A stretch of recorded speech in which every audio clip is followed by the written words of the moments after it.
All right. So today on Critical Weight Theory, or CWT, a story about a prophecy, three sisters, and a band so bad they just might be brilliant. This is the tale of the Shaggs, a group often called the worst band of all time. But hold that thought, because their story is a whole lot more interesting than a punchline. So, if you've heard the Shaggs, you're already familiar with their disjointed guitar strumming, their disjointed drumming, their disjointed everything. And you will already be quite sure of what I'm going to be talking about here, probably, at least to some extent. The Shaggs were Dot, Betty, and Helen Wiggin, three sisters from Fremont, New Hampshire. They didn't set out to be rock stars, however. They didn't even really want to be in a band, but their father, Austin Wiggin Jr., had other plans. He believed in a prophecy. Yes, he did. Apparently, from a variety of sources, it was a prophecy that his mother told him before she died. He would marry a strawberry blonde, have daughters, and those daughters would form a famous music group. And when the first two predictions came true, he took care of the third one himself. And he apparently was so serious that he pulled the girls out of school, bought them instruments, and forced them into a life of daily practice.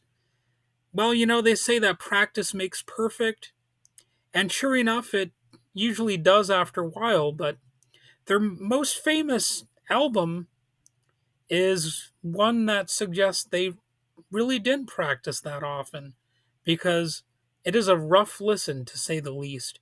Even the biggest fans of the band would admit that, and that is really part of their lasting appeal.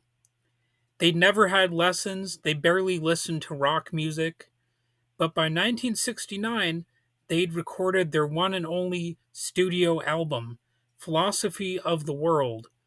Though there is a compilation album called Shag's Own Thing, featuring musicianship by the family band that is definitely more practiced and polished sounding, which some people don't like about that album, or that compilation album, by the way. So, on the one hand, this is a band that some people criticize and mock for the Philosophy of the World album because they sounded beyond sloppy and in some ways just weird, maybe even nightmarish to some people. And other people, they don't like the album compilation that sounds more conventional. And it actually sounds surprisingly more com- conventional, especially compared to what the album they're most famous for. So it's a damned if you do, damned if you don't scenario. There's there's always going to be some critic out there, right? So if you've never heard Philosophy of the World, imagine out of tune guitars, severely offbeat drumming, lyrics that feel like diary scribbles, and vocals that sound like someone nervously reading aloud in class. It's messy, awkward, yet totally sincere, and that is really one of the main points of appeal to these Shaggs. Critics called it unlistenable. Musicians later called it genius. Well, some musicians anyway. I'll get more into that in a little bit here. Well, I'll get to it now. Frank Zappa allegedly called the Shaggs better than the Beatles, which is, it's a funny statement because there are some people who say he was being sarcastic and trolling the band. At the same time, though, Frank Zappa did have some eclectic music tastes, so he might have been genuine. And also, Kurt Cobain listed Philosophy of the World among his top albums, apparently in his diary, so he wasn't doing that to show off as some sort of hipster influencer or something like that. Apparently, he genuinely did appreciate the album, at least from what I understand. And music writer Lester Bangs, who I've mentioned before, I've brought him up sort of randomly before, but he once said, they can't play a lick, but mainly they got the right attitude, which is all rock and roll's ever been about. And you know what? I can't really argue with him. The main point of rock and roll, at least for some people, is to have a sheer and pure rebellious expression. And maybe it was inadvertently rebellious to sound the way that they did, but you can't deny that it is a unique album. The Shaggs have been called outsider artists. That means music by people completely outside the industry. No polish, no rules, no marketing team. Just raw instinct. No one told them how music should sound, so they made music that sounded like them.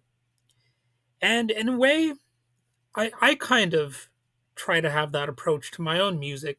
Not that this episode is about me so much, but I just want to throw that out there that that's one of the reasons I respect bands like this or artists like this, whatever you really want to call them.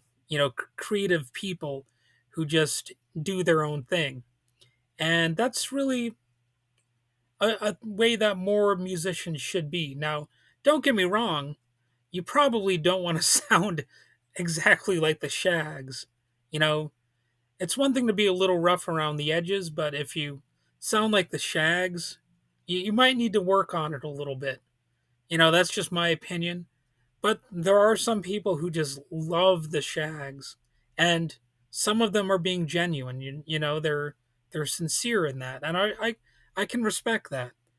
Their songs have been compared to everything from Yoko Ono's more avant-garde work to early punk's anti-commercial energy. No one could copy the Shaggs, at least not exactly. Perhaps not even the Shaggs. During a reunion concert decades later, they had to sort of unlearn how to play just to match the bizarre rhythms and off kilter structures of their original recordings. So, to show that they actually have some talent, they actually performed while reading sheet music of their of their earlier discordant and you know complicated rhythm having tunes. So just think about that. It's a little bit mind boggling almost to actually imagine reading their songs as sheet music and to actually duplicate what they heard on the album. So that does require talent. There's no doubt about that. And you know that's a sign that the band is not just a joke. There is actually some musicality there, as as tough as it can be for some people to discern. So to this day, Philosophy of the World has never seen that much mainstream success. People sometimes are aware of the album, of course, and that's because it has never disappeared. It's been passed around like a secret, a musical litmus test. Some say it's garbage, others say it's art.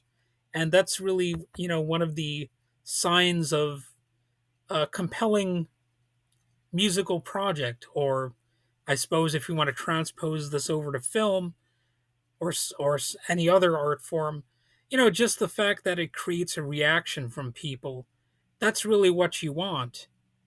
And it suggests that you're getting some sort of reaction from people. You're making them think, and at the very least, you're having some influence, and you have an audience. So whether you love them or hate them, either way, you won't forget the sound of the Shaggs. So the Shaggs weren't trained, polished, or even all that willing originally, but they were sincere, and maybe that's why they matter to people. Because in a world of overproduced, overpackaged music, they remind us that sometimes being real is enough. So that's it for this episode of Critical Weight Theory. If you want to hear more about bands like the Shaggs, and I could even break down some of their tracks perhaps, like My Pal Foot Foot, Or my favorite song is just about Halloween. You can let me know if you want to get more content related to the Shaggs. It's up to you. And of course, you should hit subscribe and stay weird. You know, that's that's a cool thing to be if you're just a little bit off. You don't want to be too off though, but just a little bit. So until next time, have a good day.